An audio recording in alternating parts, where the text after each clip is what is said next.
একবার একটা ইঁদুর গর্ত খুঁড়তে খুঁড়তে একটা কৃষকের বাড়িতে বের হলো।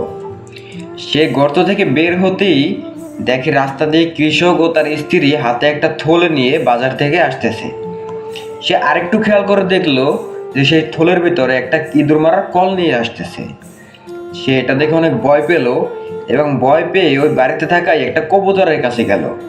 তার আগে বলে রাখা ভালো, ওই বাড়িতে একটা কবুতর, একটা মুরগি, একটা ছাগল ছিল যেটা কৃষক পালন করত। তো সে কবুতরের কাছে গিয়ে বলল, ভাই, কৃষক তো আজকে ইঁদুর মারার কল নিয়ে আসতেছে। এটা শুনে কবুতর হাসতে লাগলো এবং হাসতে হাসতে ইঁদুরকে বলল যে সে ইঁদুর মারার কল আনতেছে, এটাতে তোদেরকে মারবে, তাতে আমার কি, আমার তো কিছু হবে না। ইঁদুরটা আরো বেশি কষ্ট পেল এবং আরো হতাশা ভরা মুখ নিয়ে মুরগির কাছে গেল এবং মুরগির কাছে গিয়েও সেম কথাগুলো বলল। মুরগিও একই উত্তর দিল। সে আরো কষ্ট পেয়ে আরো হতাশাজনক মুখ নিয়ে ছাগলের কাছে গেল এবং ছাগলের কাছে গিয়েও বলল যে ভাই, কৃষক তো আজকে ইঁদুর মারার কল আনতেছে। সেখানেও একই উত্তর পেল সে। ছাগলটি হাসতে হাসতে বলল যে আনতেছে তাতে তো আমার কি, তাতে তো তোদেরকে মারবে, আমার তো কিছু হবে না। এই কথাগুলো শুনে ইঁদুরটা খুবই ঘাবড়ে গেল এবং ভয়ে সে ওই বাড়ি থেকে চলে গেল। কৃষক তাদের কাজ করলো।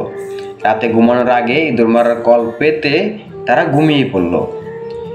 কিছুটা রাত হতেই তার স্ত্রী খেয়াল করলো যে ওই ইঁদুর মারার কলের এখান থেকে একটা শব্দ আসতেছে। তো সে উঠে গেল দেখার জন্য যে এখানে কি বাজছে, বা ইঁদুর মারার কলায় ইঁদুর আটকে গেছে কিনা।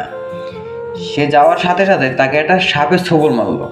ইঁদুর মারার কলে একটা সাপের লেজ আটকে গেছিল, সেই সাপে তাকে ছোবল মারছে। যথাযথভাবে সে কিছুক্ষণের মধ্যেই অসুস্থ হয়ে পড়ে। কৃষক ডাক্তার খবর দেয়। ডাক্তার এসে তাকে ট্রিটমেন্ট হিসাবে তার ঔষধ দেয় যে কবুতরের স্যুপ খাওয়াতে হবে। কৃষক তার পালন করা কবুতরটি জবাই করে তাকে স্যুপ করে তার বউকে খাওয়ালো। তার অসুস্থতার খবর শুনে ওই বাড়িতে তার আত্মীয় স্বজন আসলো কৃষকের স্ত্রীকে দেখতে। তাদের আত্মীয় স্বজনদের আপ্যায়ন করার জন্য তাদের বাড়িতে থাকা মুরগিটা জবাই করলো এবং সবাইকে মুরগি দিয়ে ভাত খাইয়ে দিল। কিছুদিনের মধ্যেই কৃষকের স্ত্রী সুস্থ হয়ে গেল। এই খুশিতে সে তার সকল আত্মীয় স্বজনকে দাওয়াত করলো একবেলা ভাত খাওয়াবে বলে। সবাই আসলো। এবার কৃষক তার পালন করা ছাগলটা জবাই করে সবাইকে খাইয়ে দিল খুশি মনে। এই গল্পটার মূল কথা কি? গল্পটা দ্বারা আমরা কি বুঝলাম?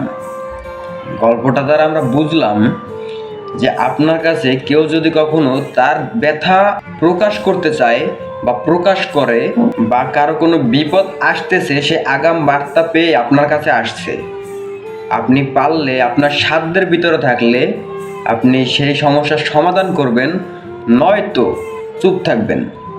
অতিরিক্ত বাড়াবাড়ি করবেন না এবং অতিরিক্ত বাড়াবাড়ি করতে গিয়ে তাকে নিয়ে যদি হাসাহাসি করেন, হাসি ঠাট্টা করেন, এমন হতে পারে সেই বিপদটা আপনার উপরে আসতেছে যেটার আগাম বার্তা সে পেয়েছে। ধন্যবাদ। আসসালামু আলাইকুম।